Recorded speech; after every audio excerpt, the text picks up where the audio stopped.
Hi, this is Dorbees. Let's watch it.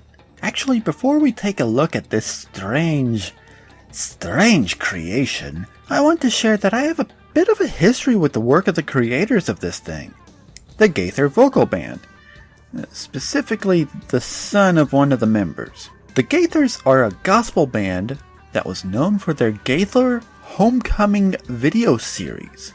They were like pre-recorded concert clips, one of which was set in Hawaii, I remember specifically. I also remember liking one specific member of the group, the comedian Mark Lowry.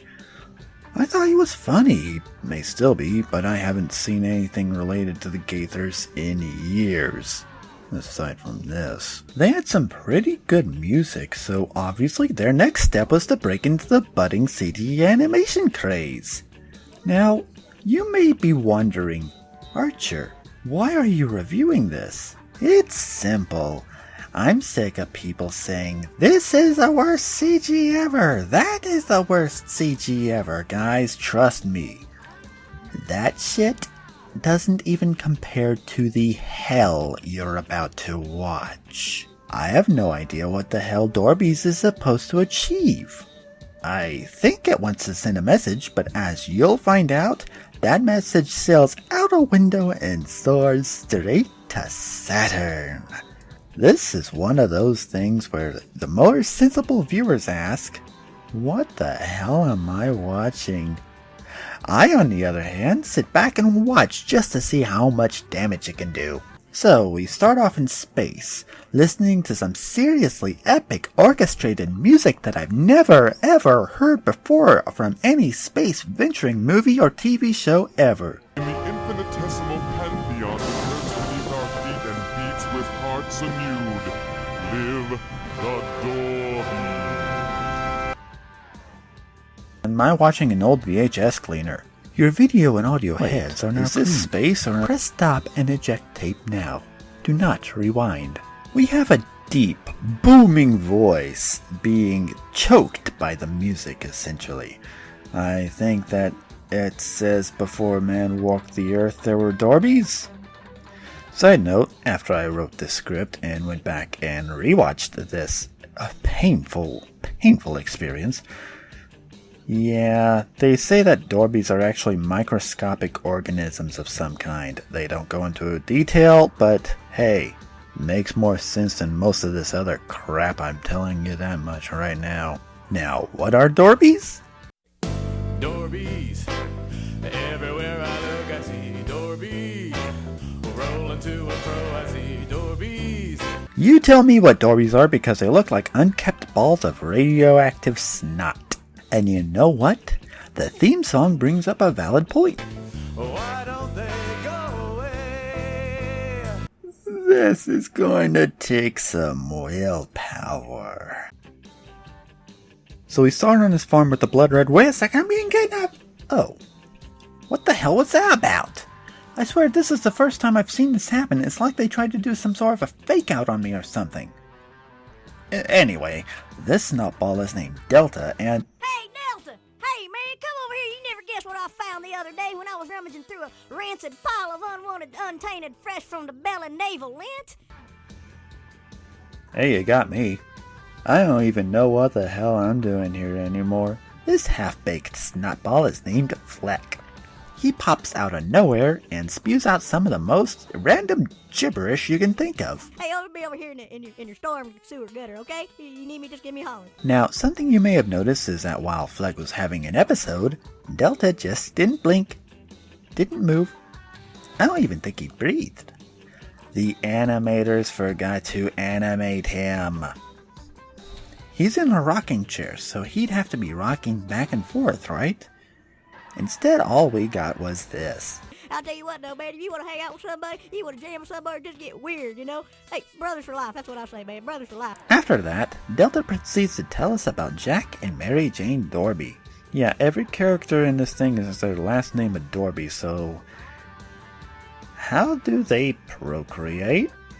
Nope, I actually don't want to know this time. They're in school, but they really don't want to be there.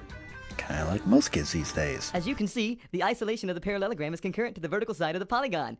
Now, what is exciting about this is that they both are related side according to MacGyver's theorem of gumstick tubing. Well, see, this guy found the good speed, not the bad speed. I mean, how hard is it to get something across while going a mile a minute? Stop! Just for the love of God and all things holy, slow the hell down.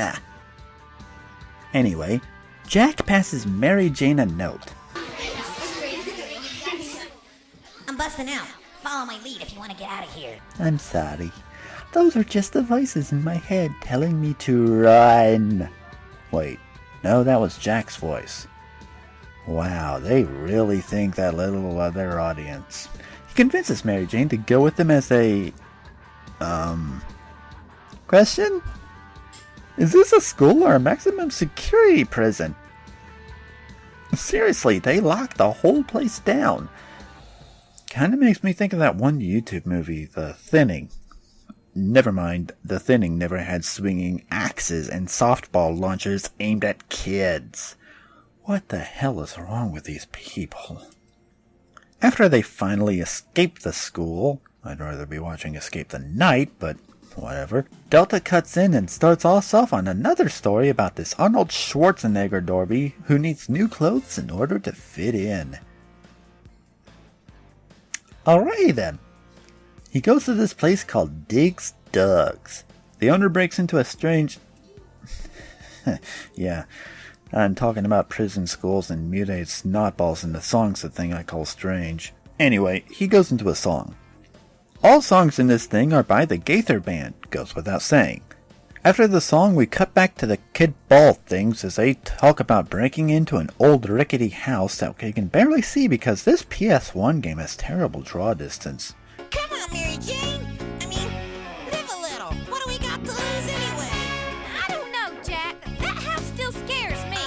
Come on. You know, we're 8 years old. What do we got to show for it? Another song? Oh, you spoil me. This one's about how they want to be grown up. It's all for one and one for all. We're just balls.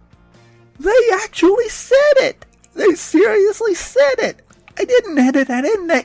And Dig is snapping pictures of Terminator in some stupid-looking outfits.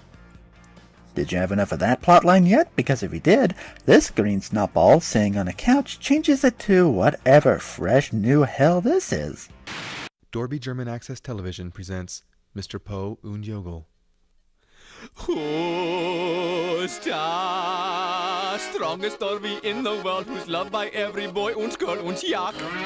It's Mr. Poe und Jogel. Earlier, I said that I sit back and see how much damage this thing can cause. Because this is like a slow-mo car crash. It's so terrible. Yet you cannot look away as the destruction plagues your mind. In case you couldn't guess, this thing is about a superhero snotball and his sidekick going up against their feared nemesis. He is the most vile creature mankind has ever written, the most heinous being known to all Dorby, the bane of all that is good and right in the world. And his name is Dr. Derry. Where is your Mr. Po now, Yogul? Where is your Mr. Po now? I got nothing.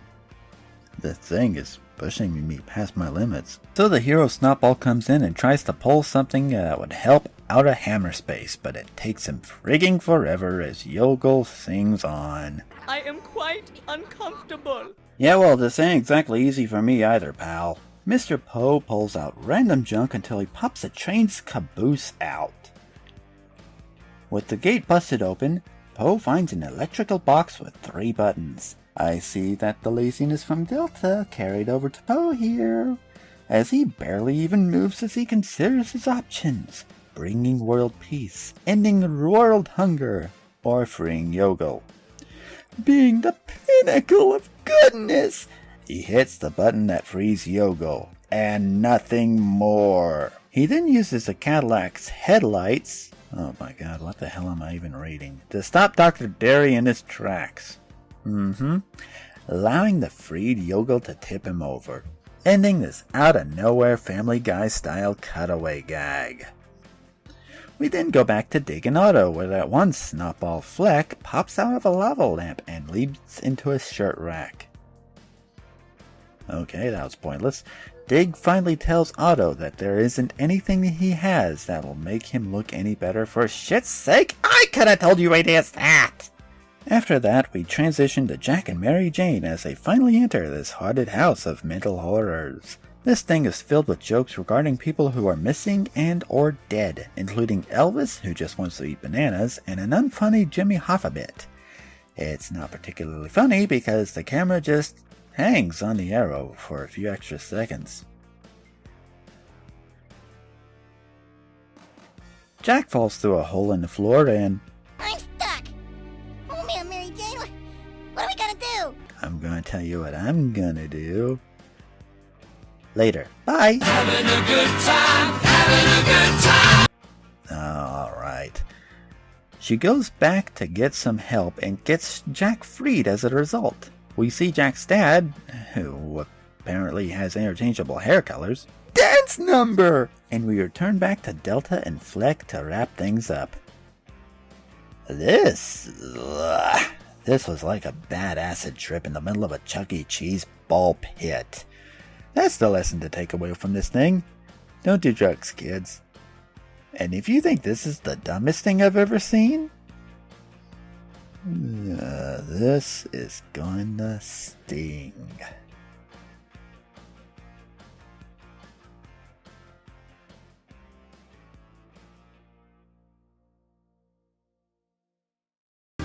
We're just balls.